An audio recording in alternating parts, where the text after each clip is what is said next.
Welcome again.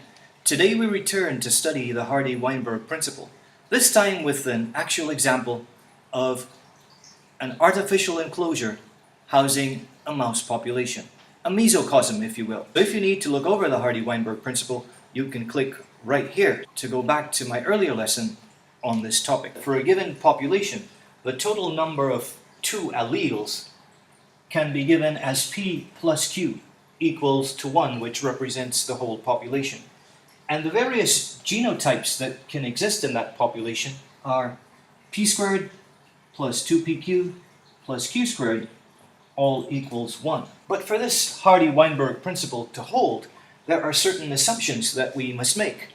One is that we need a large population.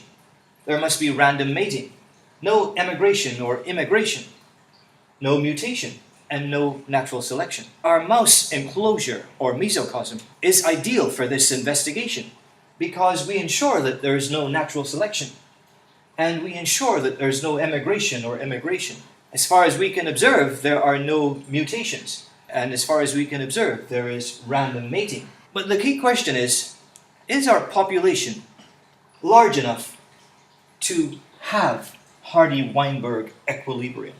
Well, it's been in existence for 9 months. Beginning from 5 mice, we now have a population of close to 30. The date today is October 3rd, 2014, and the plan is to return to our mouse enclosure in 6 months to re-examine the population and to collect data.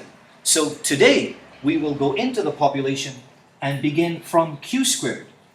Since our population is comprised of albino mice and pigmented mice, we will be investigating the frequency of the pigmented allele and the allele for albinism, both of which occupy the same gene locus. By counting the number of albinos in the population, we will be able to determine Q squared.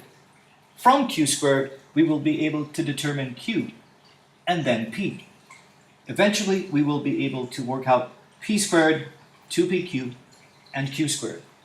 When we return in 6 months, we will examine the population once again. We'll determine P squared, 2PQ, and Q squared. And then we will use a statistical test to determine whether the population in 6 months has changed in terms of these frequencies from the population today. And in so doing, we will answer the question, is this population large enough to establish Hardy Weinberg equilibrium?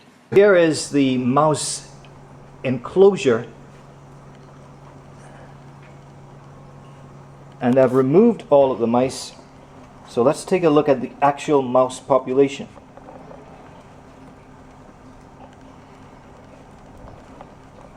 How many albinos do you see? I don't know what an albino means. Okay, how many white ones do you see? 1.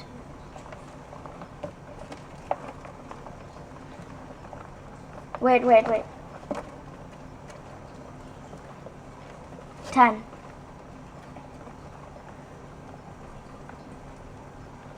Yep, 10 I see. 10. And how many mice do you see overall? 1, 2, 3, 4, 5, 6, 7, 8, 9, 10. Okay, I don't know. That's hard to count, but maybe it's going to be easy to count when we stop the video and we count it off of the video.